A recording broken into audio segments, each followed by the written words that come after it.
Good afternoon, all of you students. Welcome to SST classes. We will study about this chapter 3. How the state government work.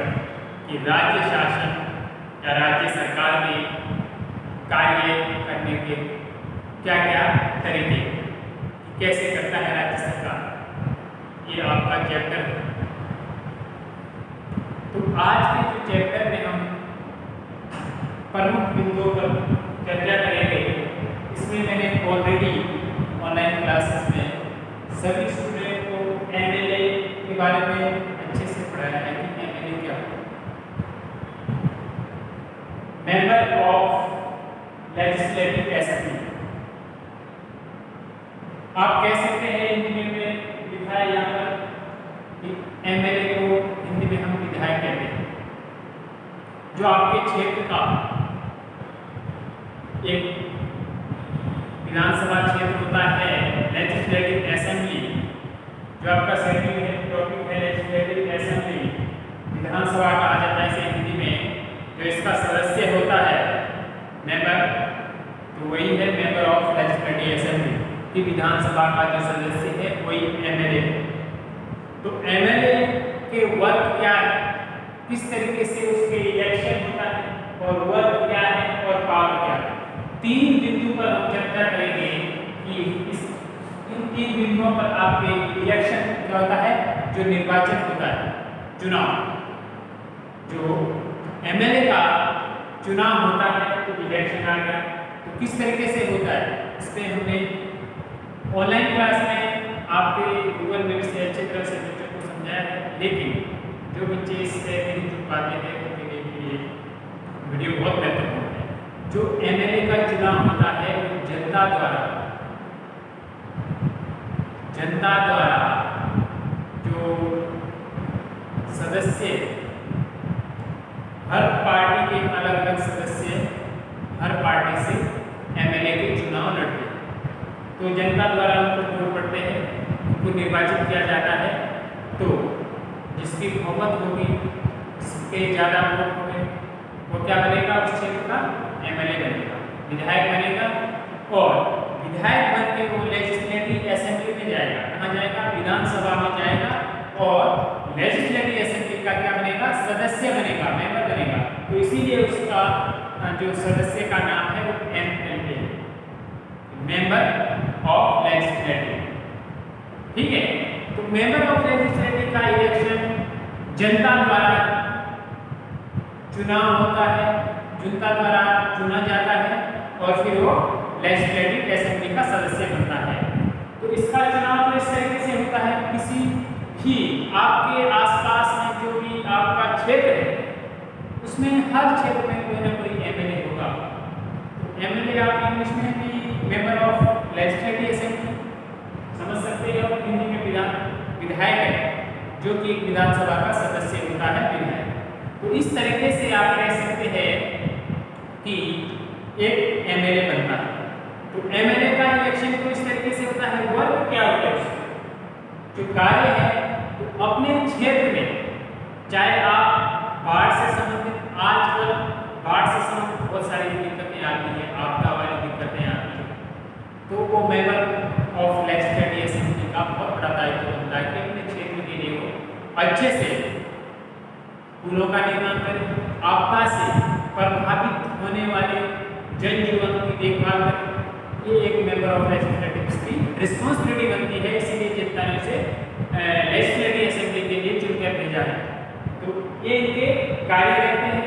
और अनेक प्रकार के, जैसे कि road की मरम्मत करना, किसी को भवन देना, किसी का मकान नहीं है, गरीब है, तो उसे मकान के लिए उसको पैसे मंजूर करवाना। ये बहुत सारी स्कीमें होती हैं। गवर्नमेंट की अलग अलग पॉलिसी होती है, योजनाएं होती है। जैसे कि आप कह सकते हैं प्रेजेंट टाइम में अभी वात्सल्य योजना चल रही है गवर्नमेंट द्वारा। उत्तराखंड गवर्नमेंट की बात करें तो उत्तराखंड गवर्नमेंट द्वारा वात्सल्य योजना चलाई जा रही है, जो सन 2020 से अभी तक कोरोना से प्रभावित हुए हैं, जिनके माता पिता की डेथ हुई है कोरोना के चलते, तो उनका जो बच्चा है उसके लिए एक वात्सल्य योजना चली है, जिसमें कि 21 साल तक उसे निःशुल्क शिक्षा, भोजन और उसे स्कॉलरशिप दी जाएगी 3000 रुपये पर मंथ। तो ये योजना है सरकार की। और मनरेगा और भी बहुत सारी योजना चलती है, गौराधन की योजना चलती है लड़कियों के लिए। तो और भी बहुत सारी योजना है गवर्नमेंट की, जिससे कि विधायक को अपने क्षेत्र में लोगों को जागरूक करना है इसके प्रति कि इन योजनाओं का लाभ उठाओ। और अपने क्षेत्र में बहुत सारे ऐसे काम होते हैं, जैसे रोड का काम है, जैसे आपके क्षेत्र में आपदा से प्रभावित क्षेत्र को लिए अच्छे काम करने। तो ये सारा काम एक एमएलए का रहता है, और पावर उसके पास क्या रहती है कि पावर उसके पास रहती है कि वो एक लेजिस्लेटिव असेंबली का सदस्य होता है।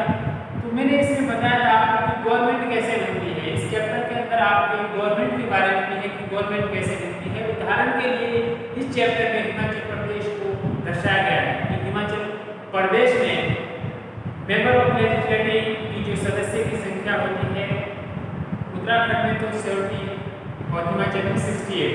तो 68 में जो 50% से पार्टी का ज़्यादा होते हैं मेंबर, तो उसकी सरकार बनेगी। जैसे कि उत्तराखंड का ही उदाहरण देते हैं कि हिमाचल का जो उत्तराखंड का कि आपके 70 विधायक हैं, 70 में से 35 से 36 होने चाहिए। 36 जिस पार्टी के विधायक होंगे उसकी सरकार बनेगी। बीजेपी गवर्नमेंट के अभी 57 विधायक, तो फुल बहुमत के साथ बीजेपी की सरकार बनेगी भारतीय जनता पार्टी की उत्तराखंड में सन 2017, जो कि 22 तक, अब 22 में फिर से इलेक्शन। तो इसी प्रकार से 35 से 36 भी हो जाएंगे तो उसी की सरकार बनेगी। यह आपको मैंने अच्छी तरीके से समझाया था। जब 50% से किसी भी पार्टी के सदस्य ज़्यादा होंगे तो उस पार्टी की सरकार बनेगी। इस तरीके से सरकार बनती है, और सरकार के पास पावर भी रहती है किसी भी प्रकार के, चाहे एडमिनिस्ट्रेशन भी हो, एडमिनिस्ट्रेशन जो प्रशासन होता है, जो आईएएस ऑफिसर होते हैं, पीसीएस ऑफिसर होते हैं, सचिव होते हैं, डीएम होते हैं, एसएसपी होते हैं और डीएसपी होते हैं, जो प्रशासनिक अधिकारी है, इनका कंट्रोल भी एक गवर्नमेंट के पास रहता है। ये नौकरशाही है गवर्नमेंट की। गवर्नमेंट क्या है? जो जनता द्वारा चुने जाते हैं एमएलए और लेजिस्लेटिव असेंबली के सदस्य बनते हैं, फिर गवर्नमेंट बनती है। तो गवर्नमेंट में मिनिस्टर, एक चीफ मिनिस्टर होता है। तो चीफ मिनिस्टर जिस पार्टी की बहुमत होगी, जिस पार्टी की सरकार बनी, और उस पार्टी में एक को चीफ मिनिस्टर बनाया जाता है। और चीफ मिनिस्टर के साथ साथ अदर्स मिनिस्टर भी होते हैं, जैसे कि आप कह सकते हैं कैबिनेट मंत्री वगैरह। तो उत्तराखंड में 11 कैबिनेट मंत्री की सीटें रहती है। टोटल सीट का 15% कैबिनेट मंत्री होते हैं। जैसे टोटल सीट है उसका 15% कैबिनेट मंत्री होते हैं। तो कैबिनेट मंत्री यहाँ पर 11 कैबिनेट मंत्री है उत्तराखंड में, तो एक चीफ मिनिस्टर।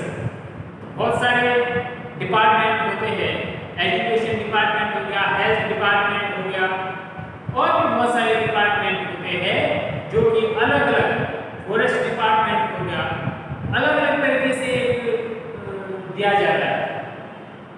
आपके जैसे एजुकेशन मिनिस्टर यहाँ पर आपके अरविंद पांडे जी हैं, और इसी प्रकार से हेल्थ मिनिस्टर इस समय आपके धन सिंह रावत जी हैं। तो इस तरीके से आप कह सकते हैं कि अलग अलग प्रकार के मिनिस्टर बनाए जाते हैं गवर्नमेंट के अंदर। तो उनके पास पावर रहती है, उनके साथ बॉडीगार्ड रहते हैं। तो ये सब पावर वगैरह भी उनकी रहती है। इन्हीं विधायक में से चुन के बनते हैं जो योग्य माने जाते हैं गवर्नमेंट में, अपनी पार्टी में जिन्होंने काम किया है उन्हें वो अपने हिसाब से बना लेते हैं। तो एक चीफ मिनिस्टर के साथ साथ 11 अदर मिनिस्टर भी शपथ लेते हैं, जो कि आपको गवर्नर दिलाता है, राज्यपाल दिलाता है। तो इस तरीके से आप कह सकते हैं कि जो आपका एमएलए है इसमें इलेक्शन कैसे होता है, वर्क क्या होता है, पावर क्या होती है, और इसी के साथ में गवर्नमेंट के बारे में बता दिया कि गवर्नमेंट कैसे होती है। तो दूसरा हमारा है लेजिस्लेटिव असेंबली, इसे विधानसभा कहा जाता है। विधानसभा में 2 विधानसभा है।